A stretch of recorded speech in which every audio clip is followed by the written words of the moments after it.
Hello बच्चों, good morning बच्चों। मैं शिल्पा विश्वकर्मा और Archana Vaidya teacher, standard 6 A and B, विषय भूगोल। और टॉपिक है पार्ट 3, भूगोलक मानचित्र तुलना और क्षेत्र भ्रमण, जोगलेकरवाड़ी बीएमसी हिंदी स्कूल नंबर 1।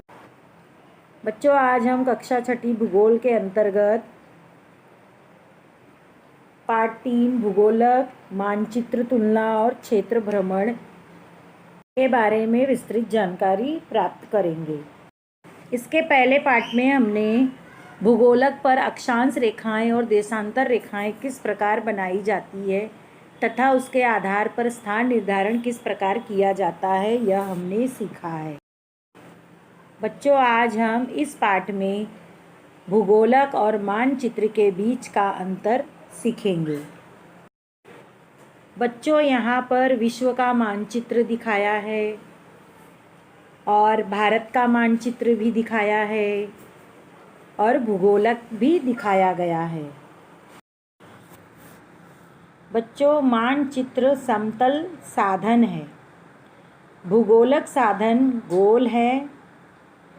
मानचित्र द्वारा हम पृथ्वी का संपूर्ण क्षेत्र एक ही समय में देख सकते हैं। भूगोलक साधन द्वारा पृथ्वी का एक ही हिस्सा एक समय में देख सकते हैं।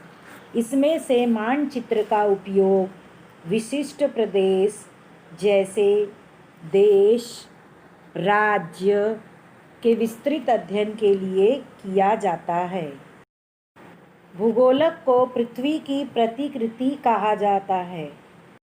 संसार का मानचित्र बना सकते हैं, देश का नक्शा, राज्य का नक्शा, जिले का नक्शा और गांव का नक्शा। मानचित्र में राजकीय विभाग दिखा सकते हैं, उसी प्रकार प्राकृतिक विभाग भी दर्शाया जाता है। देशों की नदियों का मानचित्र भी बना सकते हैं। देशों के रेलवे मार्ग का जाल दिखाने वाला नक्शा भी होता है। देश में कौन सी फसलें कहाँ होती हैं, कौन सी खनिज कहाँ मिलते हैं, ये भी नक्शे की सहायता से बता सकते हैं। प्रदेशों का तफसीलवार अभ्यास करना हो तो पृथ्वी का गोले की अपेक्षा मानचित्र अधिक उपयुक्त होते हैं। भूगोलक को पृथ्वी की प्रतिकृति भी कहा जा सकता है। मानचित्र द्विआयामी होते हैं, भूगोलक त्रिआयामी होते हैं। लंबाई और चौड़ाई जैसे 2 आयामों वाली वस्तुओं को द्विआयामी वस्तुएं कहते हैं।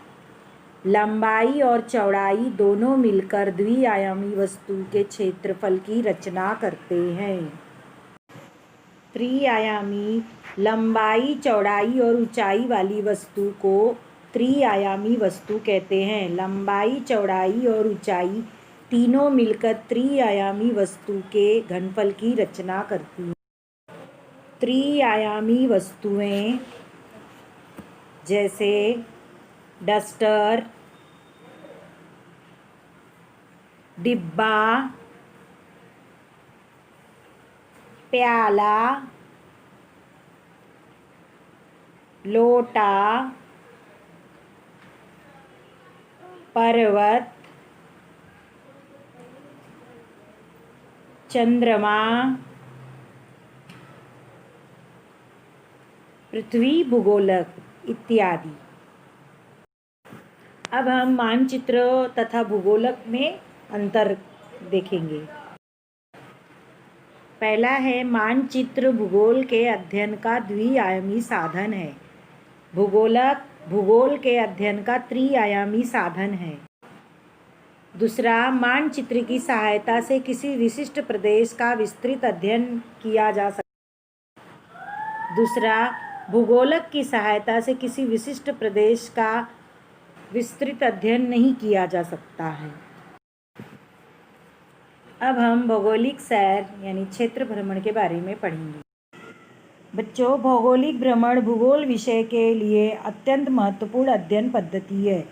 एकाध स्थान प्रत्यक्ष वहाँ जाकर देखने से उसके समग्रता की जैसी कल्पना आती है, वैसे केवल पुस्तकों के वर्णन पढ़कर, चित्र अथवा मानचित्र देखकर नहीं आ सकती।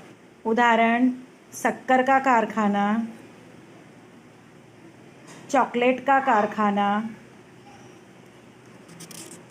दुग्ध व्यवसाय। क्षेत्र भ्रमण द्वारा उस स्थान की भौगोलिक तथा सामाजिक परिस्थिति को समझा जा सकता है। क्षेत्र भ्रमण के समय प्रश्नावली द्वारा अथवा साक्षात्कार द्वारा स्थानीय लोगों से जानकारी प्राप्त की जा सकती है। डाकघर पोस्ट का कामकाज कैसे चलता है, वह वहाँ प्रत्यक्ष जाकर देखने से तुरंत समझ में आता है।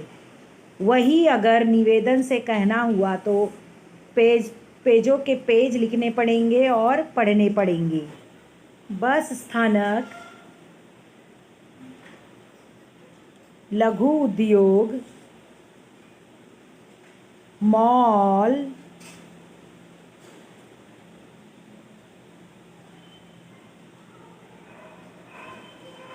पहाड़,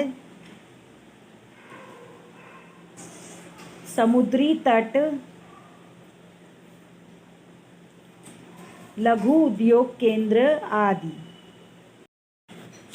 प्रथम शक्कर कारखाने के वातावरण का निरीक्षण करोगे तो गन्ने से शक्कर कैसे तैयार होता है ये प्रत्यक्ष में देखेंगे। कारखाने में कौन कौन सी मशीनें हैं, उनके नाम, उनका उपयोग किस लिए होता है, इसकी नोंद। अधिक जानकारी के लिए तुम वहाँ के कामगारों को अथवा मालिक से पूछताछ करेंगे। क्षेत्र भ्रमण ये जानकारी प्राप्त करने की अत्यंत महत्वपूर्ण पद्धति मानी जाती है। अब हम भूगोल कक्ष यानी अर्था के बारे में जानकारी प्राप्त करेंगे। तुमने स्कूल में पृथ्वी की प्रतिकृति देखी होगी।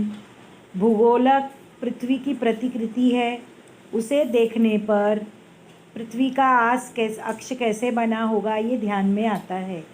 पृथ्वी पर महासागर कहाँ और कितने हैं, महाद्वीप कितने हैं, ये देख सकते हैं।